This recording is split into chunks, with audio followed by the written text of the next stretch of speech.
Boa noite. Que bom que você está aqui, estamos muito felizes de receber cada um de vocês.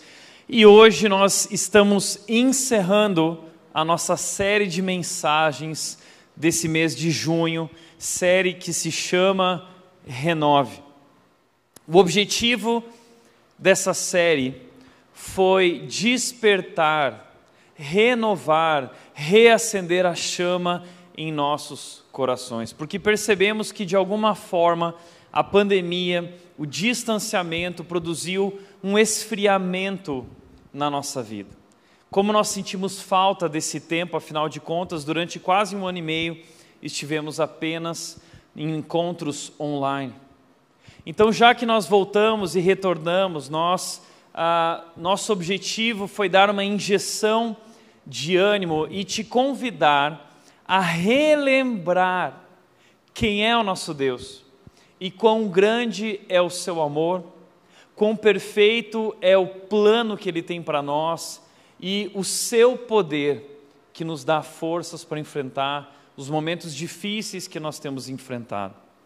Então, relembrando o seu amor, relembrando o seu poder, relembrando o seu plano para as nossas vidas, eu espero que de alguma forma você tenha sido animado, que você tenha retornado, que você de fato esteja empolgado para viver tudo aquilo que Deus tem reservado para você, para mim e para nós como igreja. Porém, diante desse grande amor, diante desse grande poder, hoje nós precisamos responder a Deus.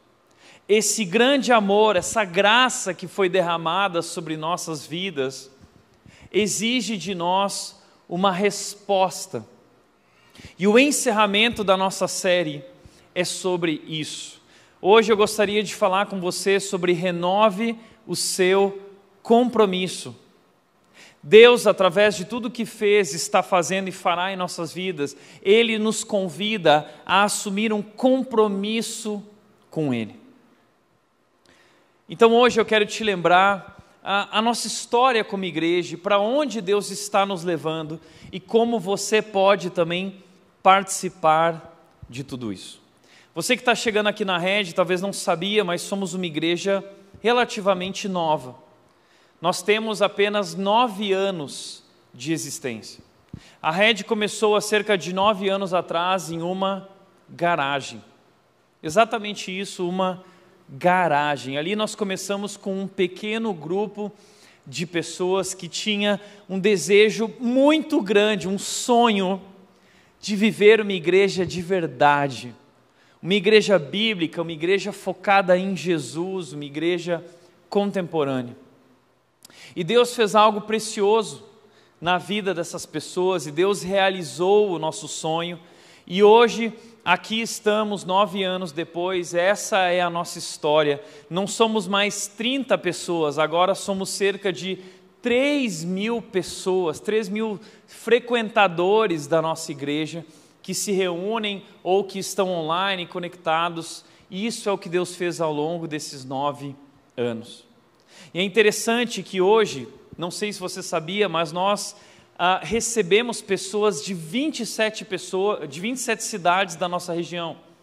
Gente desde Sorocaba, Cabreúva, Porto Feliz, Itu, Salto, Itupeva, Vinhedo, Jundiaí, Valinhos, Campinas, Santa Bárbara, Limeira, Piracicaba, pessoas que vêm de lugares distantes, pegam um carro e andam durante 1 hora e meia para poder participar desse momento, porque essa igreja tem feito diferença nas suas vidas. Uau! Deus fez e tem feito grandes coisas em nosso meio. E sempre gostamos de dizer que não se trata apenas de números, mas são vidas sendo transformadas, casamentos sendo transformadas, famílias sendo restauradas, são histórias de salvação. E quantas histórias maravilhosas. Diante de tudo isso, e diante desse grande crescimento que Deus tem nos dado, porque nós não procuramos por esse crescimento, Deus tem concedido isso com sua graça. Uma das coisas interessantes que aconteceu ao longo desses 9 anos é que a rede começou a crescer 100% a cada ano, dobrando de tamanho todos os anos.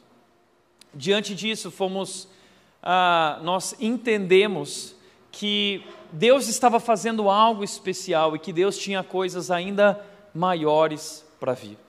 Então nós percebemos a necessidade e nos vimos diante de uma oportunidade de construir um novo espaço que pudesse agregar, que pudesse comportar, que pudesse acolher essa grande quantidade de pessoas e esse grande crescimento que experimentamos e continuamos experimentando.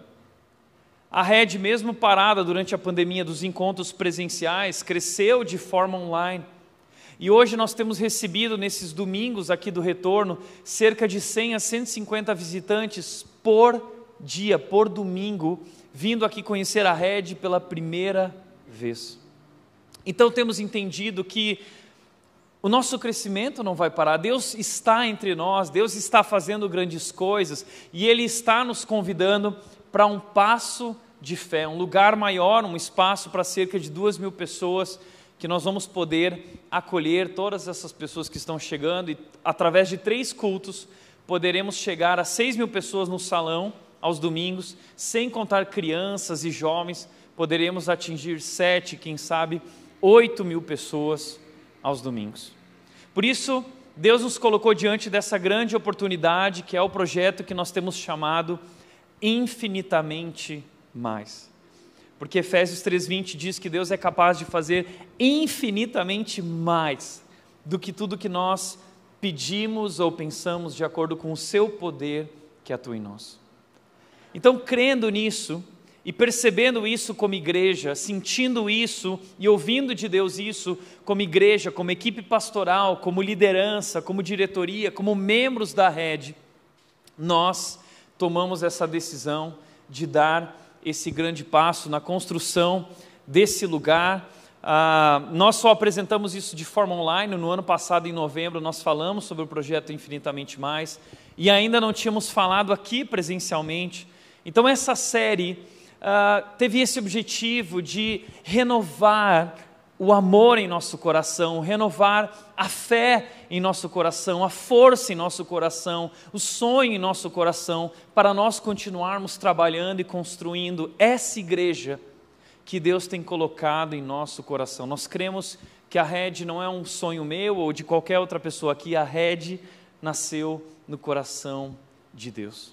E é isso que Deus tem mostrado para nós. Esses aqui são alguns dos desenhos do que nós temos projetado. Na verdade, é uma construção simples, feita de estrutura metálica, uma construção rápida, mas também feita com detalhes, com muita beleza, aquele jeito rede de fazer as coisas, um hall de entrada muito legal, com cafeteria e também um espaço muito tecnológico, contemporâneo, em que nós poderemos receber quase 2.000 pessoas. E talvez você está se perguntando, Tiago, mas como anda essa questão da construção? Eu quero te atualizar. Nosso projeto já está na prefeitura há alguns meses e está na fila, está quase sendo aprovado. A prefeitura deu aí uma previsão para nós de 2 a 3 meses ainda para isso ser aprovado. Essa construção, ela vai acontecer aqui no terreno de trás e nós vamos construir esse espaço, se assim Deus permitir, numa parceria com o DECO. E nós temos estudado tudo isso, porque o único desafio não é a aprovação da prefeitura. Talvez o maior desafio se tornou a pandemia, porque a pandemia fez os preços inflacionarem, os preços subiram muito, tudo que está ligado à construção, tudo que é commodity, que são produtos, o preço valorizou demais. Então, se a obra já era um desafio, agora então ela está se tornando quase impossível. Mas nós continuamos crendo e nós estamos dispostos a dar esse passo de fé e temos trabalhado muito por isso. Mas eu confesso para vocês que diante de tantos desafios, eu por alguns momentos titubeei e desanimei. Mas nesses momentos Deus sempre trazia uma imagem muito clara do nosso futuro. E isso me reanimava. E é sobre isso que eu quero falar hoje com você. Sobre essa imagem do futuro. Eu quero compartilhar com você um texto, uma história que tem me inspirado, que tem me trazido força, ânimo e coragem para seguir em frente. Eu quero te convidar a abrir a tua Bíblia em Ageu, capítulo 2. Ageu, capítulo 2.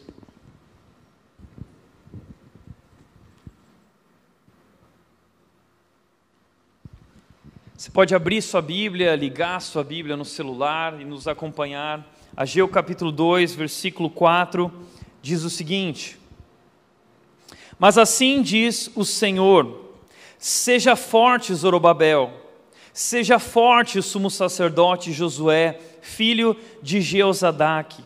Sejam fortes todos vocês que restam na terra, mãos à obra, pois eu estou com vocês, diz o Senhor dos Exércitos. Meu espírito habita em seu meio, como prometi quando vocês saíram do Egito. Portanto, não tenham medo. Versículo 6, pois assim diz o Senhor dos Exércitos, em pouco tempo sacudirei novamente os céus e a terra, os mares e a terra seca. Sacudirei todas as nações, e os tesouros das nações virão para este templo. Encherei este lugar de glória, diz o Senhor dos Exércitos. A prata e o ouro me pertencem, diz o Senhor dos Exércitos. A glória deste novo templo será maior que a glória do antigo, diz o Senhor dos Exércitos, e nesse lugar estabelecerei a paz. Eu, o Senhor dos Exércitos, falei. Através desse texto e dessa história, eu quero te encorajar a fazer parte também dessa história que Deus está escrevendo nesse lugar. Mas sempre que nós lemos um texto do Antigo Testamento, especialmente quando se trata de uma profecia, como é o caso desse trecho que nós acabamos de ler, é uma profecia, é uma visão que Deus traz através de um profeta. Deus traz uma mensagem e uma visão do futuro ao seu povo. Sempre que nós lemos algo assim, nós precisamos tomar muito cuidado, porque esse texto foi escrito por um povo que viveu há mais ou menos 2.500 anos atrás. E infelizmente hoje muitos pastores tiram o texto fora do seu contexto para usá-lo de pretexto.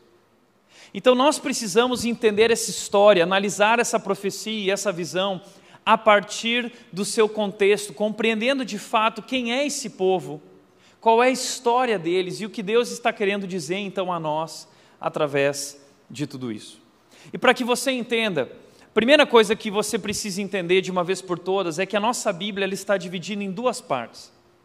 A primeira parte se chama Antigo Testamento, a segunda parte se chama Novo Testamento. E você já parou de se perguntar por que Antigo Testamento e Novo Testamento? Sabe por quê? Porque Deus na história fez duas alianças. A primeira aliança Ele fez no Antigo Testamento com um povo, o povo de Israel. A segunda aliança foi feita com outro povo, um povo que Ele chama agora de igreja. E lá no Antigo Testamento a Bíblia diz que Deus escolheu um povo para representá-lo diante do mundo.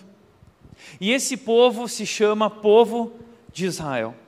Lá em Êxodo, capítulo 13, versículo 5, Deus diz o seguinte: eu fiz uma aliança com vocês, e se vocês obedecerem aos meus mandamentos e leis, vocês serão o meu tesouro pessoal, vocês serão o meu tesouro especial. Ou seja, Deus escolheu esse povo para representá-lo diante do mundo. Deus fez um pacto com eles. E a história desse povo começa lá em Abraão. Abraão era um homem velho, um homem idoso, e Deus chega para ele e diz o seguinte: Abraão, sai da tua terra, deixa a tua família e vai para o lugar que eu vou te mostrar, porque eu vou fazer de você uma grande nação. E o engraçado dessa história é que Abraão era um homem idoso que não podia mais ter filhos, Sara era uma mulher estéril, a sua esposa. Então, como Deus pode fazer uma grande nação de alguém que não pode ter filhos? Mas Ele mostra para Abraão e Sara, Ele diz o seguinte: existe algo acaso impossível para mim? E Deus dá um filho a Abraão, o filho da promessa que se chama Isaque. Aliás, se você está ligado na novela da Record, você está acompanhando Isaac e Abraão, né? Então Deus dá Isaac. E Isaac teve 2 filhos, Jacó e Esaú. Deus escolheu Jacó e transformou a vida de Jacó e deu um novo nome a Jacó, chamando ele de Israel. E Deus deu 12 filhos a Jacó, que formaram as 12 tribos de Israel. E em um determinado momento, um dos filhos de Jacó foi enviado para o Egito, lembra, vendido pelos seus irmãos, José. E lá no Egito ele cresce, se torna governador, e ele vai administrar as riquezas do Egito, os alimentos no Egito num período de crise, quando o mundo inteiro estava passando fome. Então Jacó toma uma decisão junto com seus filhos, a decisão de ir morar no Egito onde havia alimento. Então Abraão vai parar no Egito e diz que ali essas 12 tribos, essas 12 famílias se multiplicaram e cresceram de forma absurda, de tal forma que o faraó ficou preocupado. Eles se tornaram cerca de 2 milhões de pessoas, 3 milhões de pessoas ali vivendo no Egito num período de 400 anos. Uau, que crescimento! E esse crescimento começou a incomodar o faraó, que ficou preocupado de que um povo tão numeroso pudesse se levantar contra a sua autoridade e o seu poder. Então ele decidiu subjugá-los, ele decidiu colocá-los sobre o jugo pesado da escravidão, e escravizou esse povo durante 400 anos, levando eles ao esgotamento, à exaustão e a um sofrimento muito grande. Então, Deus, que ama o seu povo, ele diz o seguinte: eu vou libertar vocês, e eu vou dar uma terra para vocês, porque se vocês são o meu povo, não existe um povo, uma nação sem terra. Eu vou dar uma terra para vocês, a terra de Canaã, a terra prometida, uma terra que emana leite e mel. Então Deus chama um homem chamado Moisés para libertar o povo de Deus do faraó, confrontar o poderoso faraó através das 10 pragas. Então esse povo sai do Egito, atravessa o Mar Vermelho e chega no deserto. E eles precisam atravessar o deserto para chegar na terra prometida. Mas eles vão ficar 40 anos no deserto. Por que 40 anos? Porque demorou um dia para sair do Egito, mas demorou 40 anos para tirar o Egito de dentro deles. E ao longo do deserto, Deus vai se revelar a esse povo, Deus vai tratar a vida desse povo, e Deus vai preparar esse povo para que eles possam entrar na terra prometida. Sob a liderança de Josué, então, eles chegam nessa terra com batalhas e lutas. O primeiro lugar é Jericó, e eles derrubam as muralhas de Jericó, e ali eles começam a se estabelecer. Essas 12 tribos são divididas em regiões. Uma das tribos são os levitas, que vão cuidar do templo, da casa de Deus, das questões religiosas. E ali surge o período de juízes, e logo também surge o período do reinado. Deus dá a eles um rei para reinar. O primeiro rei é Saul, o segundo rei é Davi, e o terceiro rei é Salomão, um período de muita prosperidade e paz em Israel.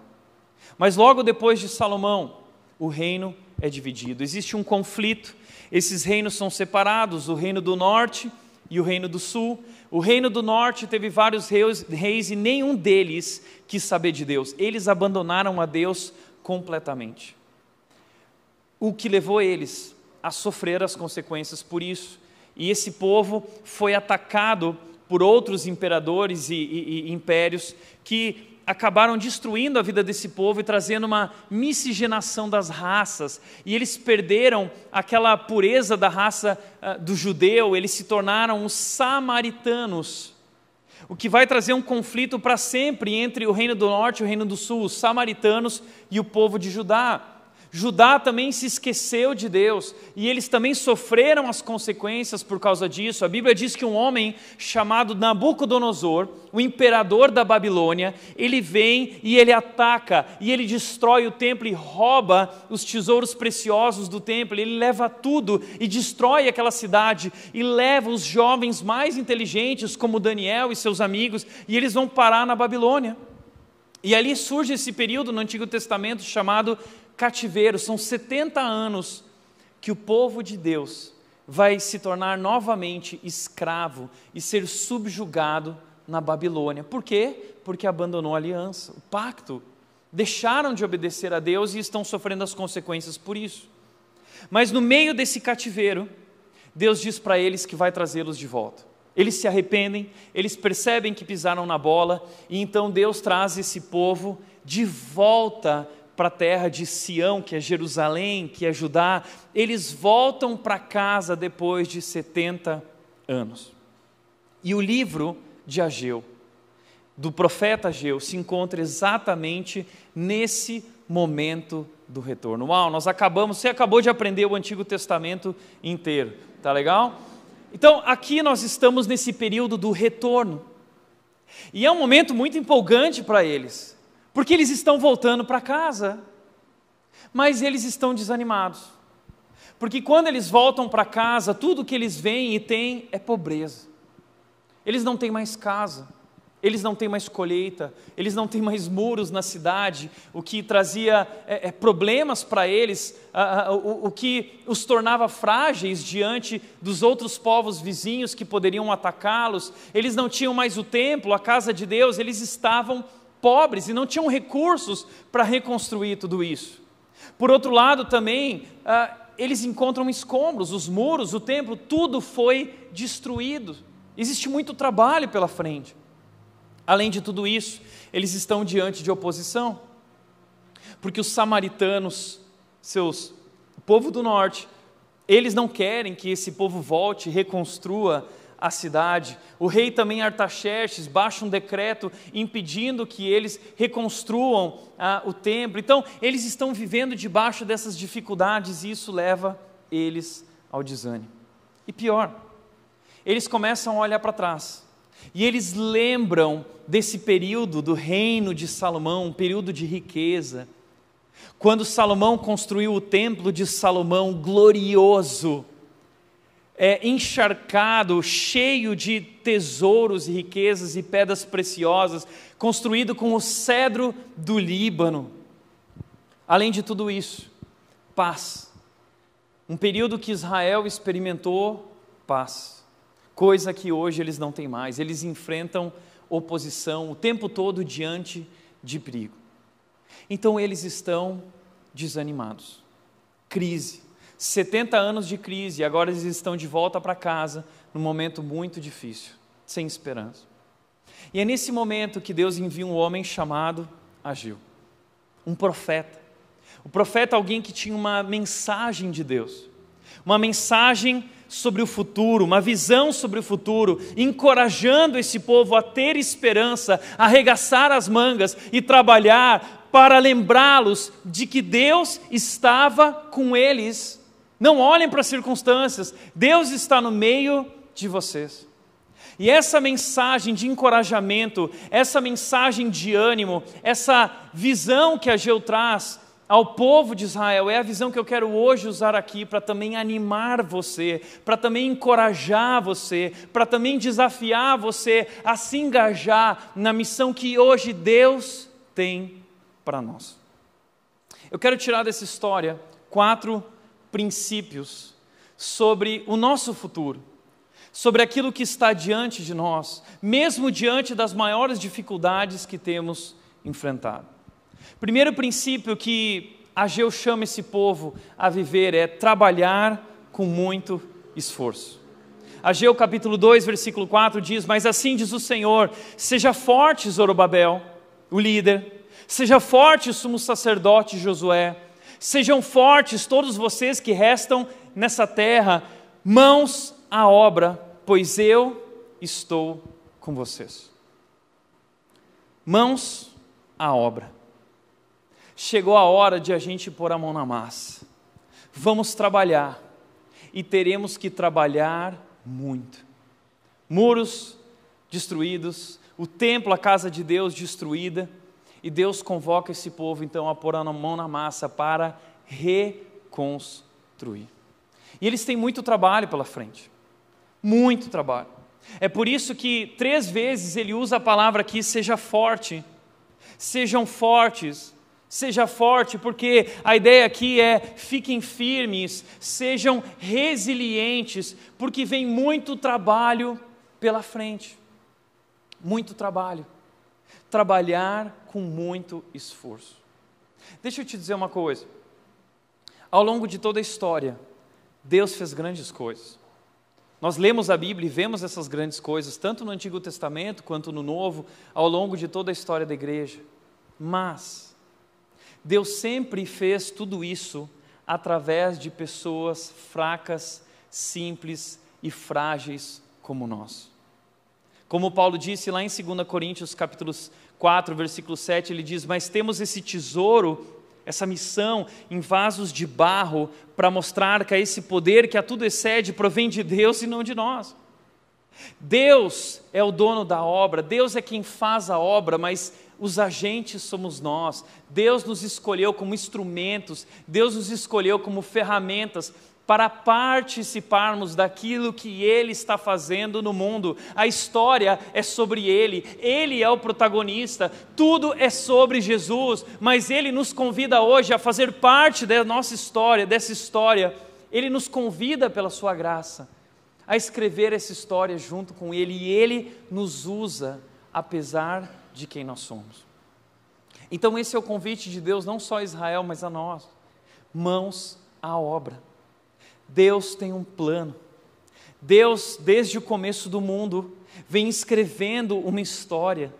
E essa história não acabou, essa história continua sendo escrita, como Hebreus capítulo 12, depois de falar dos heróis da fé, diz: portanto, agora também nós corramos com perseverança a corrida que nos é proposta, tendo os olhos fitos em Jesus, o autor e consumador da nossa fé. Uau, é sobre isso. É sobre essa obra, o que Deus está fazendo, e Deus te convida e me convida a participar. E eles precisavam ser fortes, assim como nós precisamos. Existe um texto que eu gosto muito no Antigo Testamento, que é sobre esse momento. O Salmo 126, versículo 5. Provavelmente é um salmo que foi escrito nesse retorno a Jerusalém. Porque eles estavam muito felizes. O salmista, no Salmo 126, ele diz o seguinte: quando o Senhor trouxe de volta os cativos a Sião, a Jerusalém, foi como um sonho. Não é um sonho, depois de tanto tempo sem igreja, a gente voltar para a igreja.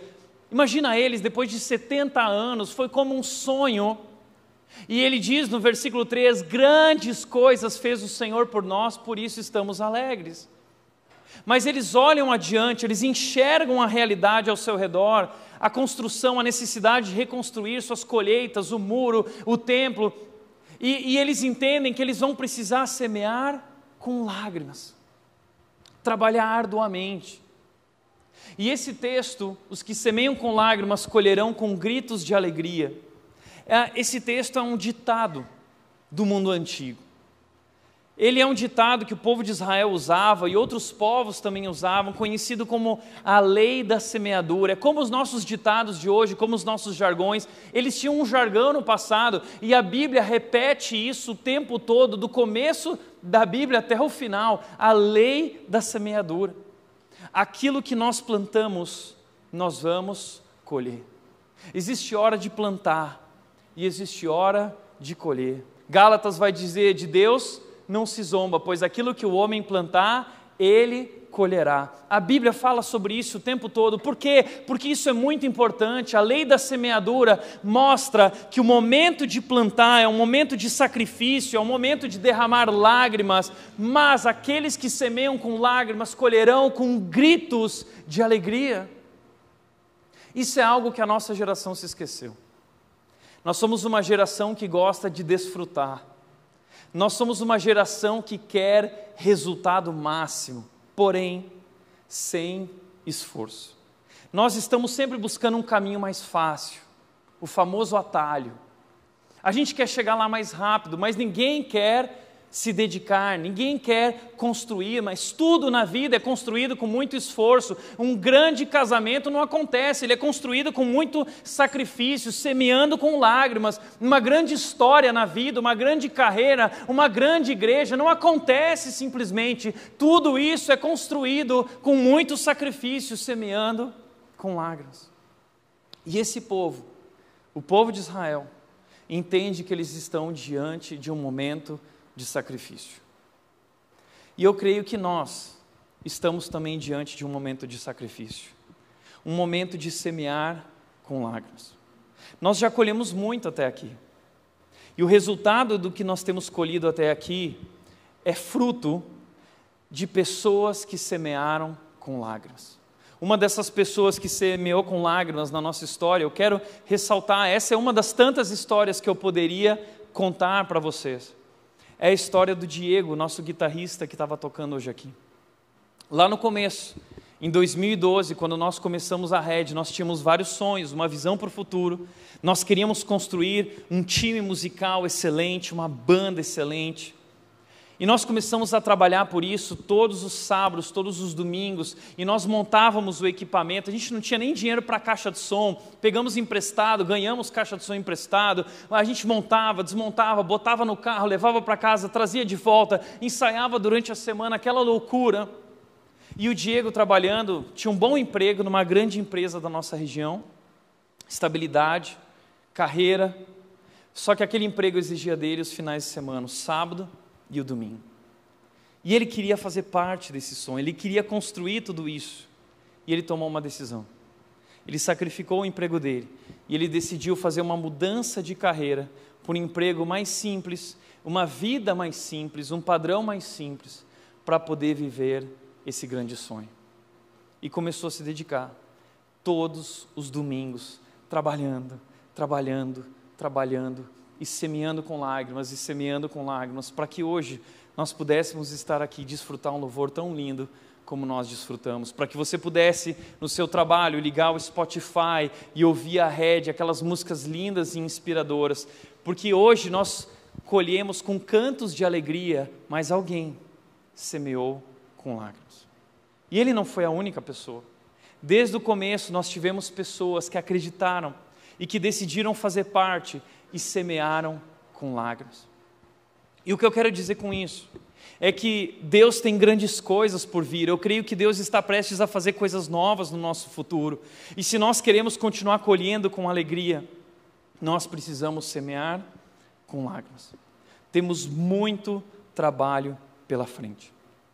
Mas para nós, trabalhar na Red é uma grande alegria, porque nós estamos fazendo isso não pelo Tiago, não pelo sonho de ninguém aqui, nós fazemos isso por Jesus, porque Ele nos chamou para fazer isso.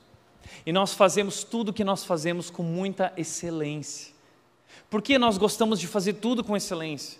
Porque, como disse o Bill Hybels, a excelência honra a Deus e inspira as pessoas. Então nós gostamos que as pessoas venham para a Red e quando elas entram aqui na Red, elas dizem, uau, uau. Porque o nosso Deus é um Deus excelente, um Deus grande, um Deus poderoso, um Deus amoroso. E nós cremos, como disse Ludwig Mies, o arquiteto alemão, que Deus está nos detalhes. E construímos essa igreja nos detalhes. E todos que estão aqui servindo estão fazendo isso por Jesus, para levar as pessoas a um relacionamento crescente com Jesus. E o que a gente sempre diz é que quando você chegou aqui na igreja, tinha uma pessoa com uma placa lá na entrada, dizendo bem-vindo, seja muito bem-vindo. Pessoas no estacionamento te servindo, te orientando, tudo muito organizado. Entenda, o que nós entendemos aqui é que essas pessoas não estão apenas segurando uma placa, elas estão levando pessoas a um relacionamento crescente com Jesus.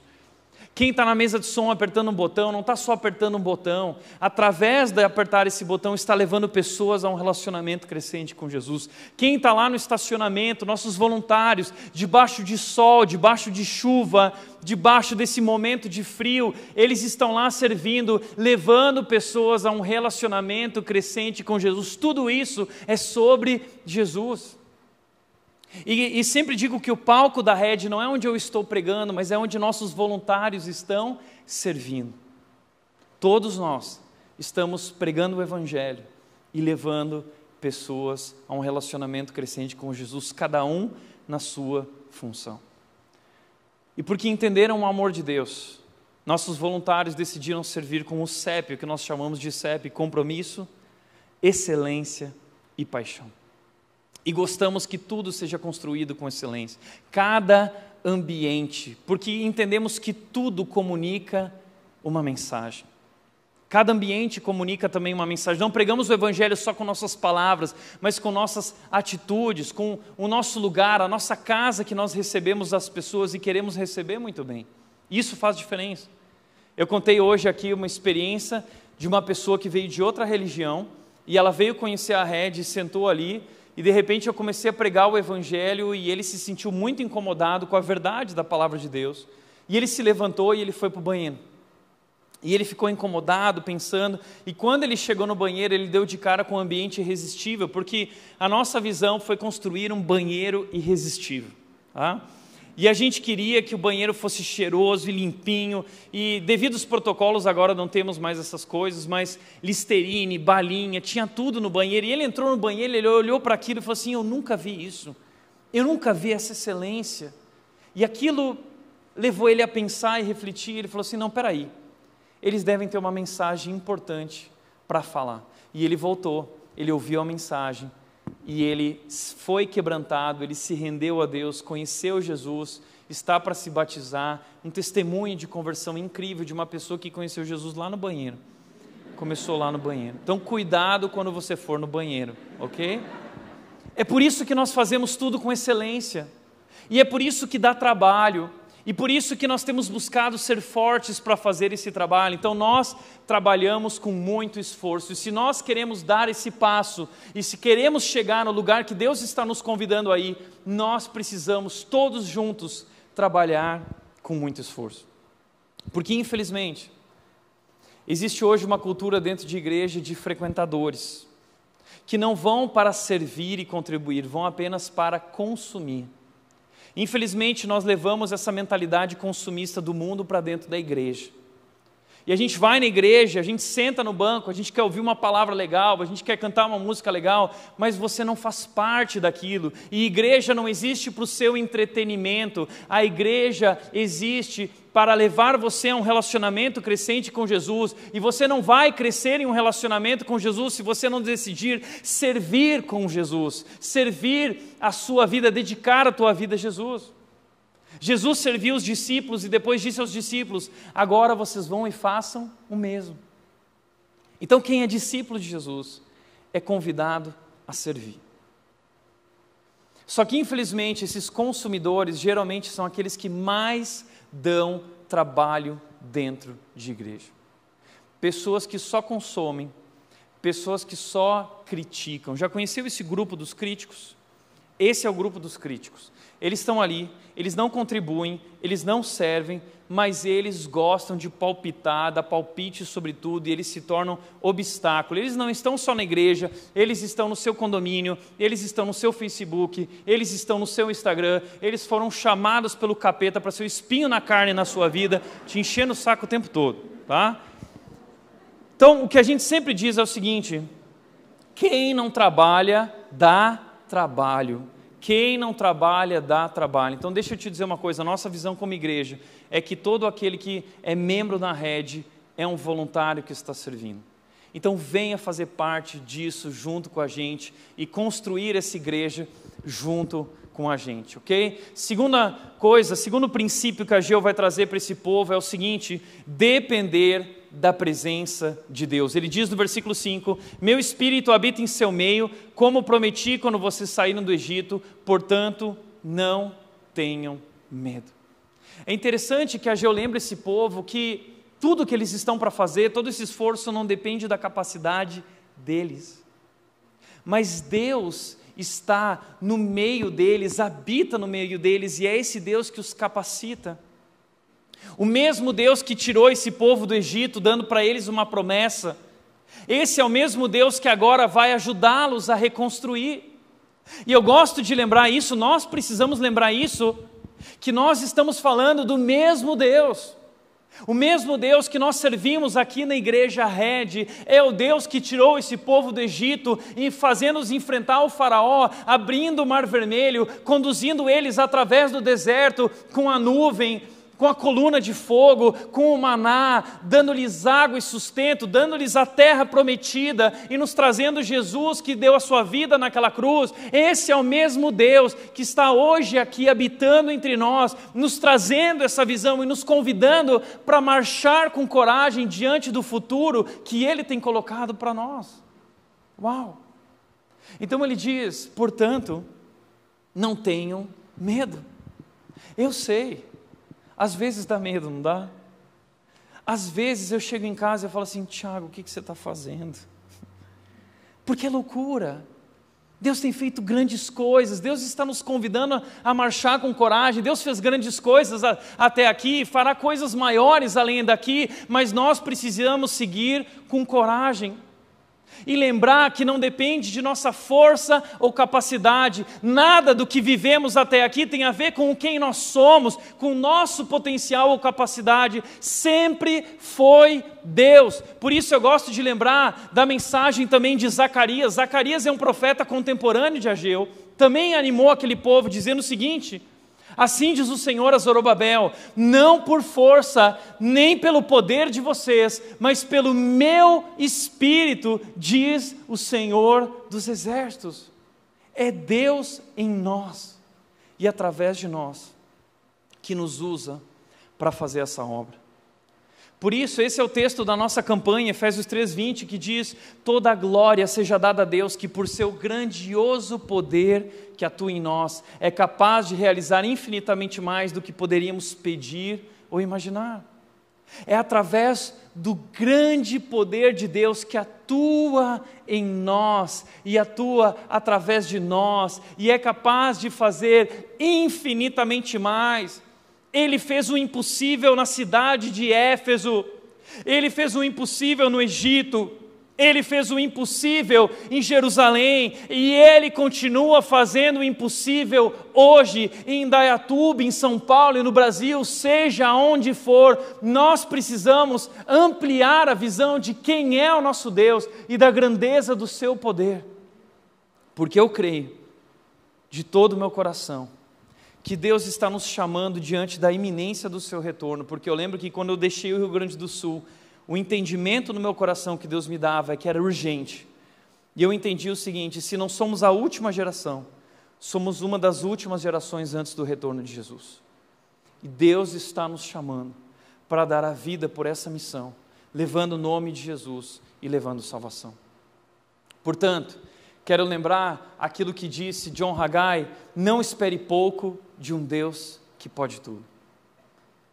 Não espere pouco de um Deus que pode tudo.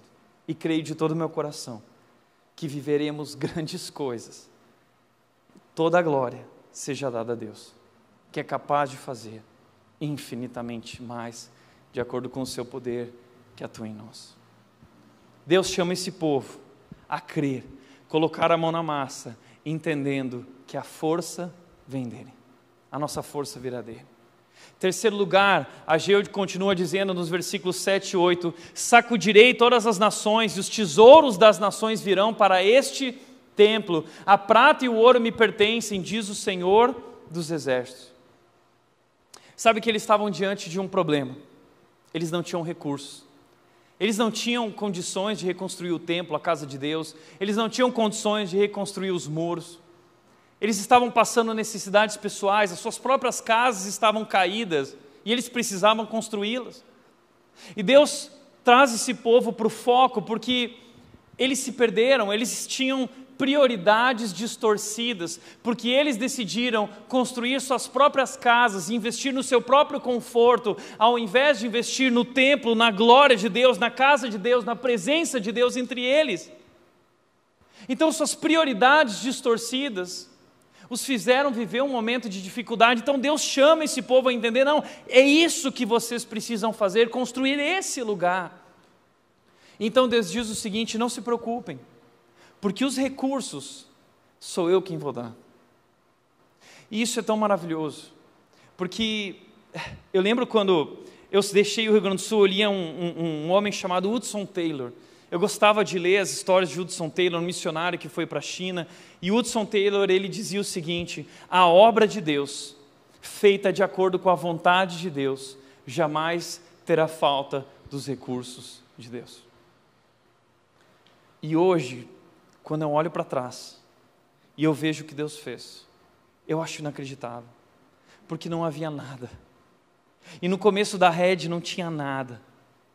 Esses dias nós tivemos a assembleia falando sobre o projeto e a gente ficou emocionado e choramos, uma assembleia com o povo chorando, porque nós lembramos que no começo da nossa história a gente não tinha dinheiro para comprar cadeira, não tinha dinheiro para comprar uma caixa de som, foram tantas necessidades, mas a obra de Deus, feita de acordo com a vontade de Deus, jamais terá falta dos recursos de Deus. E Deus abençoa aquele povo.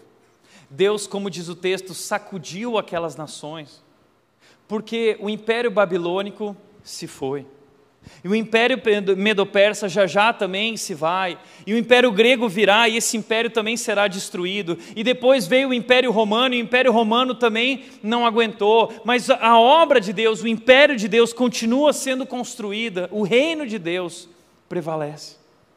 E Deus quer ensinar essas pessoas e esse povo que a vida deles não está na mão de Artaxerxes, a vida deles não está nas mãos dos samaritanos, a vida deles está nas mãos do Deus Todo-Poderoso, assentado sobre o trono, reinando e governando, e da mesma forma, vivendo no meio de uma pandemia, debaixo de decretos do STF, diante de problemas políticos, diante de fome, diante de inúmeras circunstâncias difíceis e morte, Deus está nos trazendo uma mensagem e dizendo: eu continuo sentado no trono, reinando e governando.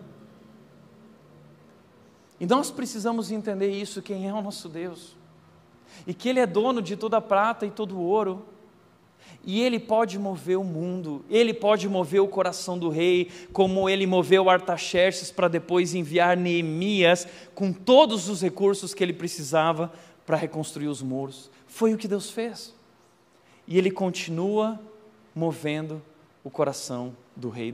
A Bíblia diz que Deus pode mover o coração do rei como o rio, Ele move na direção que Ele quer.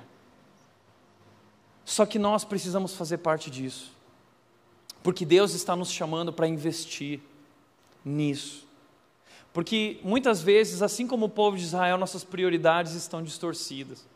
Nós investimos em nós apenas, no nosso conforto, mas não lembramos que estamos sendo chamados a investir também na obra de Deus. Esquecemos que tudo que temos não é nosso, é dele, Ele nos deu. A Bíblia diz que Ele tem nos dado de tudo para nossa satisfação, mas nós esquecemos de que Ele está nos chamando para sermos generosos e para contribuirmos com a sua obra. E um dado interessante, não sei se você sabia sobre a Red, nós temos hoje cerca de 3.000 frequentadores, mas no máximo 5% contribui. No máximo 5% das pessoas que frequentam esse lugar contribuem financeiramente nesse lugar. Isso é um milagre. O que nós temos vivido até aqui, vamos viver além daqui, também será um milagre. Então eu quero te convidar a fazer parte disso, contribuindo também. A gente não costuma falar sobre dinheiro aqui na Red, porque nós temos uma filosofia sobre nossos convidados, essa é uma questão dos nossos membros, mas eu quero te dizer o seguinte: se você ama a Red, se a Red tem feito diferença na sua vida, se você acredita naquilo que Deus está fazendo nesse lugar e no que Ele fará, eu quero te convidar a investir nesse lugar. E eu creio que nós veremos grandes coisas acontecendo. E é nessa fé, nessa esperança que continuamos caminhando. Quarto lugar, Ageu diz o seguinte: quarto princípio é dedicar tudo a Deus. Tudo que nós fazemos é para Deus. Veja que Ageu 2,9 diz: a glória deste novo templo será maior que a glória do antigo, diz o Senhor dos Exércitos, e nesse lugar estabelecerei a paz. O que significa isso?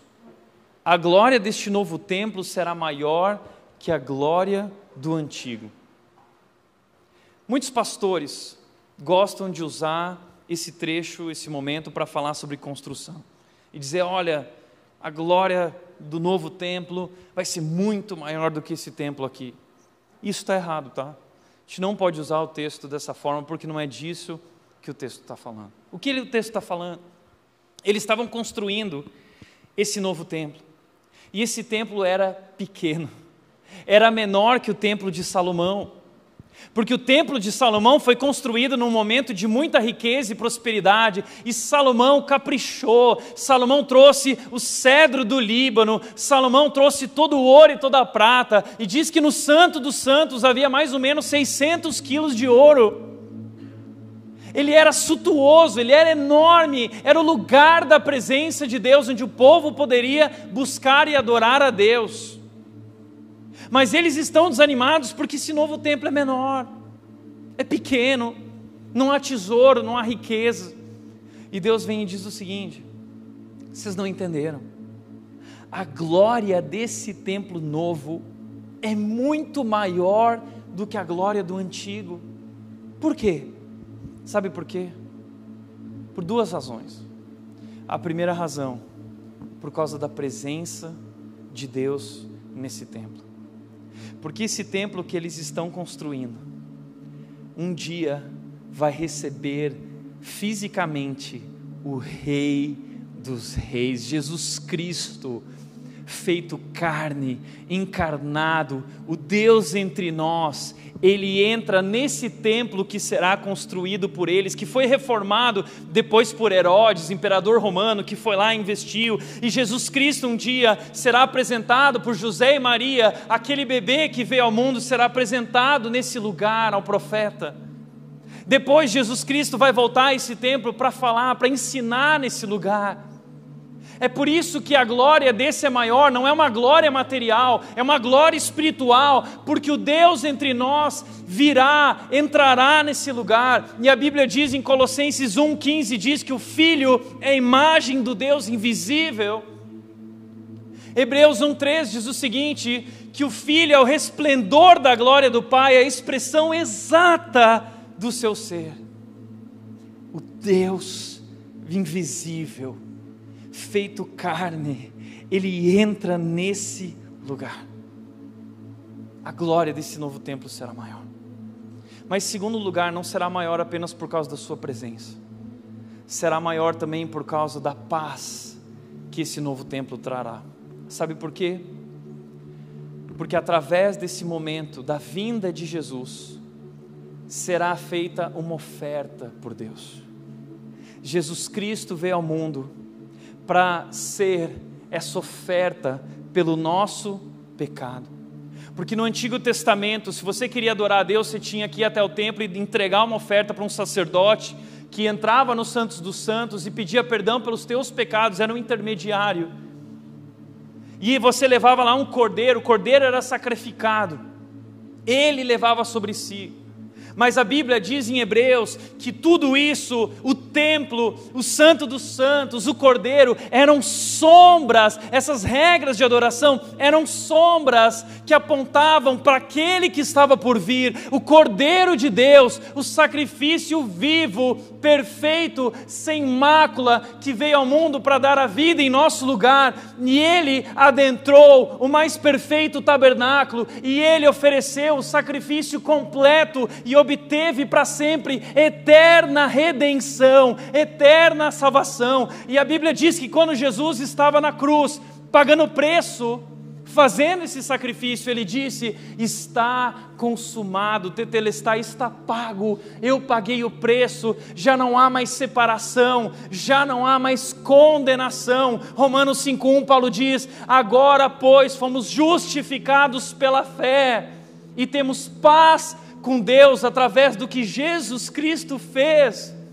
E no momento em que Jesus brada tetelestai, a Bíblia diz que o véu no templo foi rasgado, o véu separava o santo dos santos do santo lugar, o véu foi rasgado. Sabe o que significando? Não há mais separação entre Deus e os homens, Deus está entre nós, Deus ama você, Deus prova o seu amor, enviando o seu Filho para morrer por nós, pecadores.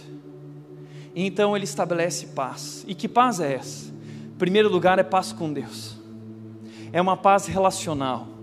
Agora o pecado não é mais uma barreira, porque Jesus Cristo levou sobre si o meu pecado, e a Bíblia diz que todo aquele que crer em Jesus, todo aquele que confessar o seu nome, todo aquele que o receber como seu Salvador, tem o direito de se tornar um filho de Deus. Ou seja, através do que Jesus Cristo fez, eu vivo uma adoção, eu sou adotado por Deus, Deus me chama de filho.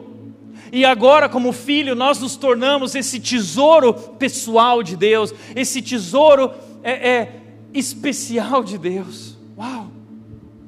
Mas quando vivemos esse relacionamento, nós também experimentamos a paz de Deus, uma paz experimental, porque esse relacionamento transforma a nossa vida, transforma a nossa mente, transforma o nosso coração. Essa paz excede todo o entendimento, e essa paz não é ausência de conflitos, essa paz aqui é shalom. Shalom é uma paz que transcende as circunstâncias, que alcança todos os âmbitos da nossa vida, todos os corredores da nossa vida. Essa é uma paz completa, paz que somente aqueles que conheceram a Jesus Cristo são capazes de experimentar. Por isso a glória do templo novo é maior, porque é nesse lugar, porque é nesse momento, a partir de séculos à frente, que Jesus Cristo virá com sua presença e trará uma oferta que trará a eterna salvação e redenção. E é por isso que hoje nós estamos aqui, pelo que Jesus Cristo fez. E a Bíblia chama o que Jesus Cristo fez de nova aliança. Essa é a nova aliança. Esse é o Novo Testamento, porque agora Deus está dizendo o seguinte: não é mais apenas o povo de Israel, eu estou formando um novo povo feito por todos aqueles que creem no meu nome, que se renderam a mim, e Deus faz um pacto conosco. Aqueles que se rendem e creem em seu nome se tornam filhos de Deus, e esse povo se chama igreja. A igreja é o povo escolhido de Deus. 1 de Pedro capítulo 2, 9 diz o seguinte: vocês, porém, são geração eleita, sacerdócio real, nação santa, povo exclusivo de Deus, para anunciar a grandeza daquele que os chamou das trevas para a sua maravilhosa luz. Uau! Essa é a nossa missão, esse é o nosso propósito. Jesus Cristo não morreu na cruz apenas para te dar um ingresso para o céu. Jesus Cristo morreu naquela cruz porque Ele tem uma obra para fazer na tua vida, e através da tua vida Ele te chama para essa missão de viver para anunciar a grandeza dEle. Como Paulo disse em 2 Coríntios 5,14: pois o amor de Cristo nos constrange, porque estamos convencidos de que um morreu por todos, logo todos morreram, para que aqueles que vivam já não vivam mais para si mesmos, mas por aqueles que por Ele morreu e ressuscitou. Jesus Cristo nos chama hoje para viver para Ele e anunciar a sua grandeza, e é isso que é ser igreja, e é por isso que nós estamos construindo um novo lugar. Não se trata de um lugar, um templo, não é isso. Agora nós somos a casa de Deus. Deus veio habitar em nós. Atos capítulo 7, versículo 48 diz: Deus não habita mais em templos feitos por mãos humanas. Deus agora habita em nós. Foi isso que Jesus Cristo disse para aquela mulher samaritana. Eles estavam no poço e aquela mulher disse: vejo que o Senhor é um profeta. E ela fez uma pergunta para Jesus: Jesus, já que você é um profeta, autoridade, eu quero te fazer uma pergunta. Existe uma rixa entre os samaritanos e os judeus. Os judeus dizem que o templo, o lugar do templo e de adoração é Jerusalém, mas os samaritanos dizem que o templo, o lugar de adoração é Gerizim. A minha pergunta, Jesus, é: onde eu devo adorar a Deus? Onde eu devo levar a minha oferta de perdão? Eu devo levar a Jerusalém ou a Gerizim? E Jesus responde para ela o seguinte, ele diz: está chegando a hora, e na verdade acabou de chegar, em que os verdadeiros adoradores me adorarão em espírito e em verdade. Não é mais lá, não é mais ali, é aqui.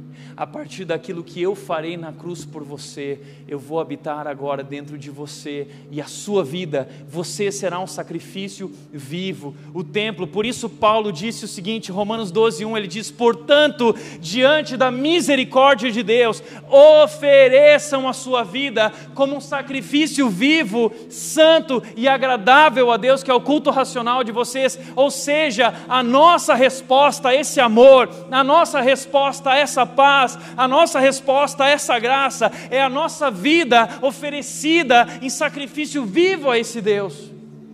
É sobre isso. E é por isso que estamos construindo um novo lugar. para que possamos continuar pregando esse evangelho e levando esse nome a toda criatura. E através de Indaiatuba, para todo o Brasil e para o mundo inteiro. E eu gosto muito de pensar no que diz Isaías 43:18, outro profeta, uma imagem do futuro. Isaías está chamando esse povo a entender o que Deus vai fazer, e ele diz, e essa palavra nos alcança hoje, veja isso: esqueçam tudo isso, não é nada comparado ao que eu vou fazer. Ele está dizendo, eu abri o mar vermelho, eu dei a terra prometida, eu dei, mas isso não é nada comparado ao que eu estou para fazer. Ele diz, pois estou prestes a realizar algo novo, algo que vocês nunca viram. Veja, eu já comecei, não percebem? Abrirei um caminho no deserto, farei rios na terra seca. Eu creio que nós estamos por viver algo novo. Creio que grandes coisas estão por vir, e Deus tem nos feito entender isso como igreja e como liderança. E talvez a tua pergunta é, Tiago, mas parece impossível, como isso vai acontecer? E o que Deus tem nos falado é, abrirei um caminho no meio do deserto. Ele não fez o impossível no deserto, é o mesmo Deus, Ele continua sendo Deus, e nenhuma pandemia pegou esse Deus de surpresa. Deus tem um plano perfeito. Mas tudo isso, como Ele diz no versículo 21, Ele diz, formei este povo para mim mesmo, um dia Ele me honrará perante o mundo. Sabe por que tudo isso? Por causa do nome dEle. Não é sobre mim, não é sobre você. Deus está nos chamando para levar o nome dEle ao mundo, quem sabe para a última geração, antes do seu retorno. Você quer fazer parte disso? Deus tem feito grandes coisas aqui, e eu te garanto que grandes coisas estão por vir, e a nossa oração tem sido, Deus, não nos deixe de fora do que o Senhor está fazendo no mundo. Por isso, em primeiro lugar, para refletir e praticar, você já compreende o que Jesus fez na cruz? Já experimentou essa paz em seu coração? Já viveu, já se rendeu a Jesus? O que nós fazemos aqui é sobre levar pessoas a um relacionamento crescente com Jesus, e nós esperamos que você conheça esse Jesus e essa paz que toma conta da nossa vida. Segundo lugar, o que as pessoas ao seu redor podem pensar sobre Deus quando olham para a sua vida? O que as pessoas no seu trabalho conhecem sobre Deus quando olham para você? O que seu marido pode saber sobre Deus quando ele olha para a sua vida? O que os teus filhos vão conhecer sobre Deus quando olharem para o teu exemplo? Deus te chamou para anunciar a grandeza dEle. Terceiro e último lugar, você está comprometido com a sua igreja local, ou é apenas um frequentador e consumidor? Eu quero te convidar a dar o passo e se mover de um mero consumidor e frequentador, e ser alguém comprometido, ser um verdadeiro discípulo de Jesus, servindo com sua vida e dedicando tudo a Deus. Amém? Feche teus olhos. Pai querido, nós queremos te agradecer pela tua palavra incrível, Deus. A tua palavra é tão maravilhosa e ela nos traz para a direção certa, ela nos mostra o teu plano para as nossas vidas. E Deus, entendemos que o Senhor está nos chamando a dar um passo de fé, um passo importante, com coragem, na direção de um novo momento, um novo lugar, um novo espaço onde nós poderemos continuar levando o teu nome, levando salvação. E parece impossível para nós, Deus, tem se tornado tão distante diante dos desafios, mas nós continuamos crendo que o Senhor é capaz de fazer infinitamente mais, de acordo com o teu poder. E é diante do teu poder que nós nos rendemos, que nós nos oferecemos, que nós dedicamos nossas vidas para a honra e glória do teu nome, para fazer o teu nome conhecido. Tudo sobre Jesus. Agradecemos por isso, Deus, e te pedimos que o Senhor nos use apesar de quem nós somos, que o Senhor continue fazendo grandes coisas. Assim oramos em nome de Jesus, amém. Amém?